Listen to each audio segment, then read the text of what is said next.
안녕하세요. 오늘은 우리가 흔히 말하는 원인과 결과, 인과응보에 대해 좀 더 깊이 들어가 보려고 합니다. 오늘 살펴볼 자료는요. 이 법칙이 단순히 선악의 문제나 물리적인 작용 반작용을 넘어서서요. 우리 삶의 기쁨, 슬픔, 또 여러 사회 현상과 어떻게 연결되는지 파고들고 있어요. 그리고 여기서 중도, 그러니까 어느 한쪽으로 치우치지 않는 삶의 균형이 왜 중요한지에 대해서도 이야기하고 있고요. 네, 맞습니다. 그 자료에 따르면 우리가 경험하는 모든 것에는 어떤 근본적인 원인이 있고 그 결과가 반드시 따라온다는 거죠. 뭐랄까, 좋은 씨앗이 좋은 열매를 맺는 것처럼요. 여기서 이제 핵심이 바로 중도인데 이 조화와 균형을 찾아가는 과정이 중요하다고 말합니다.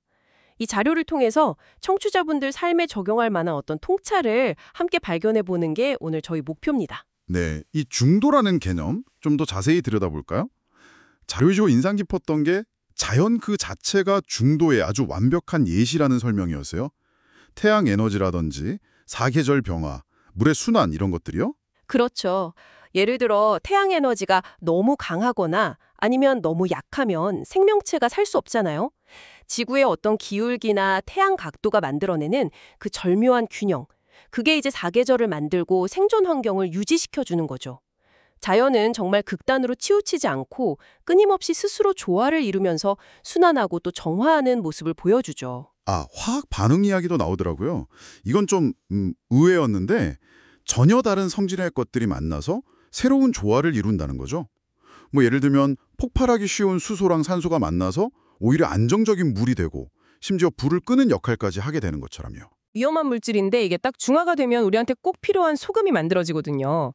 이렇게 극단적인 것들이 만나서 조화를 이룰 때 안정적이고 유용한 게 탄생한다는 점은 우리의 생각이나 생활 방식에도 적용해 볼 만한 중요한 원리인 것 같아요. 양손을 모으는 합장 같은 것도 어떻게 보면 어느 한쪽으로 치우치게 않는 마음의 중심을 보여주는 거라고 해석할 수도 있겠고요. 그렇군요. 하지만 자료에서는 인간이 바로 이 중도를 잃어버리고 너무 극단으로 치우치면서 문제가 시작됐다고 지적하네요. 처음에는 가족이나 공동체를 지키려는 그런 마음이었을 수 있겠지만 이게 점차 집착이 되고 이기심이나 소유욕으로 변질되었다 이런 분석인 거죠. 네, 맞아요. 자료에서는 그런 마음이 결국엔 부족 간의 갈등, 영토 전쟁, 무기 개발 이런 걸로 이어졌고 더 나아가서는 노예제나 인도의 카스트 제도 같은 불평등한 사회 구조를 만들었다고 설명합니다. 그리고 현대의 자본주의나 마르크스주의 같은 사상들도 결국은 물질이나 경제력이라는 어느 한쪽에 너무 치우쳐서 갈등을 일으키고 인간성을 잃게 만들었다. 이렇게 비판하고 있죠. 그러니까 돈이 모든 가치의 척도가 되어버리면서 신뢰는 깨지고 마음의 가치는 부정당하게 된다는 거예요. 아, 그렇군요. 결국 돈이나 권력 같은 어떤 물질적인 것에 너무 치우치는 삶, 그러니까 중도를 잃어버린 삶은 개인에게나 사회에나 고통과 혼란을 가져온다는 그런 경고로 들리네요. 자료에서 그 아오모리현 로카슈무라 마을 사례가 나왔는데 그게 참 인상 깊었어요. 거액의 보상금을 받은 뒤에 오히려 마을 공동체가 무너지고 가정이 파괴됐다는 이야기는 와, 정말 돈이 행복의 전부는 아니라는 걸 보여주는 것 같아요. 네, 중요한 지점인데요.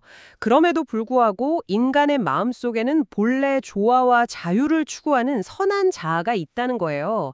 자료에서는 이걸 불성이라고 부르기도 하고 또 거짓말할 수 없는 선한 마음이라고 표현하는데요. 우리 안에 어떤 진실된 목소리 같은 거죠. 근데 외부의 압력이나 잘못된 사상 아니면 물질적인 탐욕 같은 스스로를 속이는 거짓된 자아 때문에 이 본성이 가려질 때 문제가 생긴다는 겁니다. 인간의 마음은 본질적으로 어떤 사상이나 폭력으로도 침해될 수 없는 아주 자유로운 영역이라고 강조하고 있어요. 정리해보자면 이 자료는 결국 인과의 법칙에 따라서 우리의 생각과 행동 하나하나가 결과를 만들고 진정한 행복과 평화를 원한다면 극단을 피하고 자연의 법칙처럼 중도, 즉 조화와 균형을 이루는 삶을 살아야 한다.